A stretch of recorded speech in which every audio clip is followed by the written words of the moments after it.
Hey everybody, Craig Cottle, Director of Nature Online School, coming to you today to start our discussion on trees. I wanted to pick up on one of my favorites simply because it has a lot of value for us from a wildlife perspective. So I'm a big hunter, spent a lot of time in wildlife observation and spent a lot of time trying to make my way in the wilderness. And so a white oak tree, which is what I have right here, is a very valuable species for us. So we're going to talk about the bark pattern, we're going to talk about the leaves, we're going to talk about twigs, we're going to talk about all sorts of things. Glad you joined us.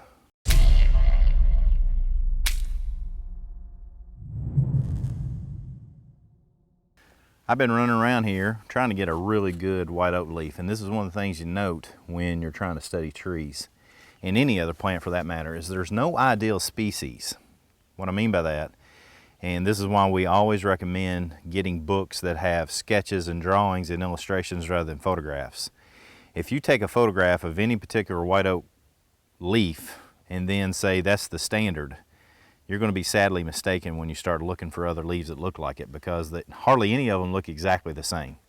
And right now it's springtime, the leaves have just popped out and we've getting a little bit of growth in them, so the leaves right now are just a little bit different than the way they are going to be a month from now. So again, we have a young species right here of white oak.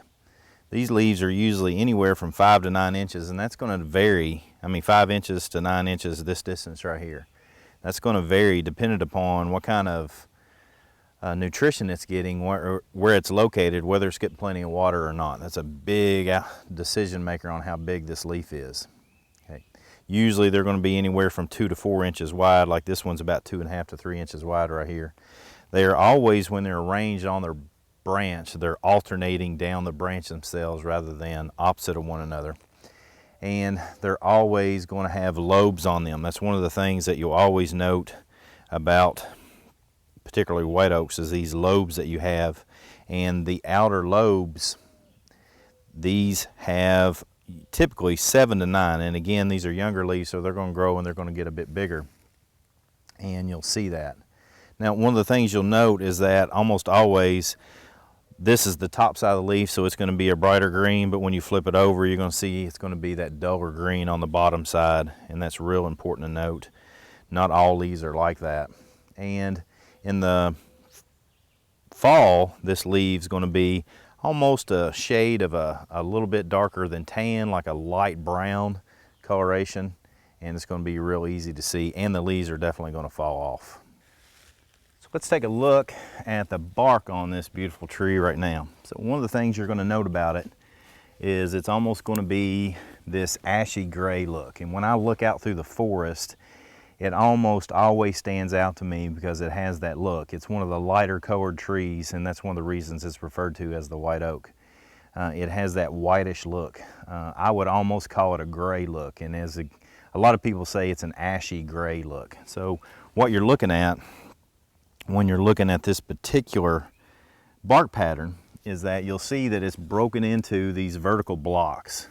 And these vertical blocks are very irregular, meaning that you have a vertical block here, starts and stops. Then you have another one here, and then you got a little one here, and then you got a little one, but then you have a longer one. So these are incredibly irregular. So you've got a long, short, short, long. They're off, very irregular, but they're definitely vertical that you can see.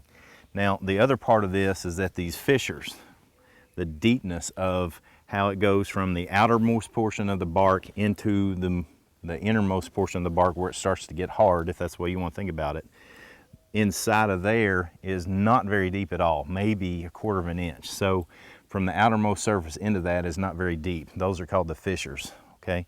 So the other part of this, to make sure that we understand, is that these are most definitely rectangles. These are not squares, and this is something to note, is that you'll note that this one is close to a square right here, but it's still a rectangle. But you definitely have a rectangle, rectangle, rectangle, rectangle.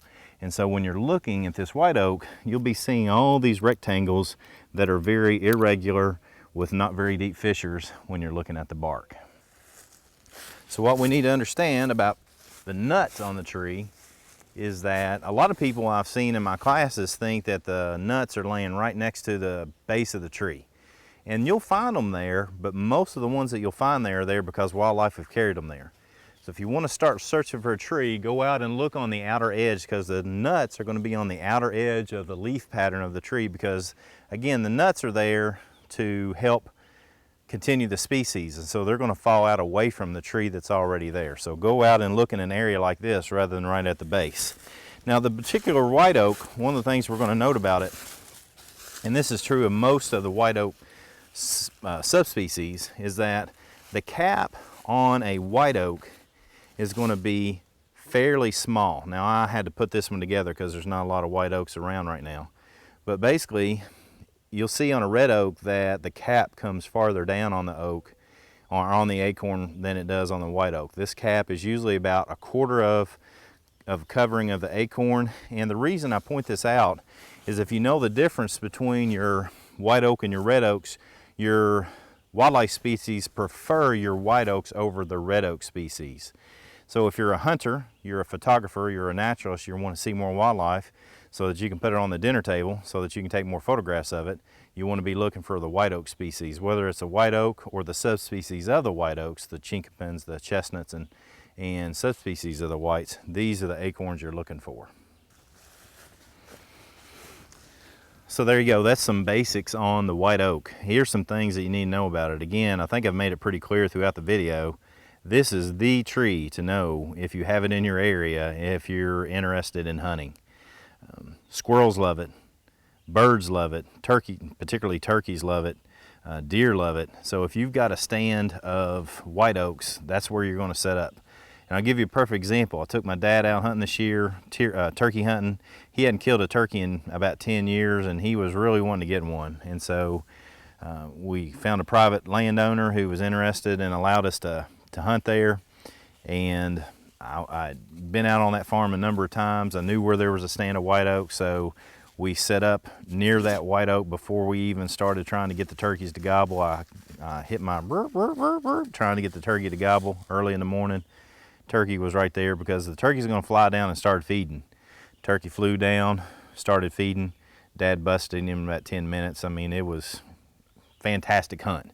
So we got food on the table just because we knew what a white oak species looked like. And I can't tell you how many times I've set my son up in a tree in a deer stand looking over a stand of white oaks, because I know at some point in time the deer are going to come through that area and they're going to at least walk by the white oaks that are in a specific area. So if I'm going to be deer hunting and I'm in an area where there's not a lot of white oaks, but I know that there's a small pocket of them, the deer are going to come by them at some point in time. So that's where I'm going to set a deer stand up if I'm a deer stand hunter. If I'm not, I'm going to at least stalk through there at some point in time. And if I'm stalking, I'm going to give that a real hard look. So as far as Native Americans, they would take these acorns and they would mash those acorns up and make a flour, and they would make flour cakes out of them. And they could store that flour for extended periods of time. So it's a fantastic resource for Native American people. And for us, if you pick these up off the ground and eat them, you're going to be very disappointed, so don't do that. But if you want to try to eat some, what we recommend is boil them in several changes of water, or you can put them in a bag, put them in a creek, let water rush through them in a survival situation, for example, and then you'll have some food. They got a lot of protein, but just off the ground, they got a lot of tannins in them, and you're not going to like the taste of that. So for this, our first species, the white oak, glad you joined us, as always, with Nature Reliance School. Come on, join in. Let's learn together.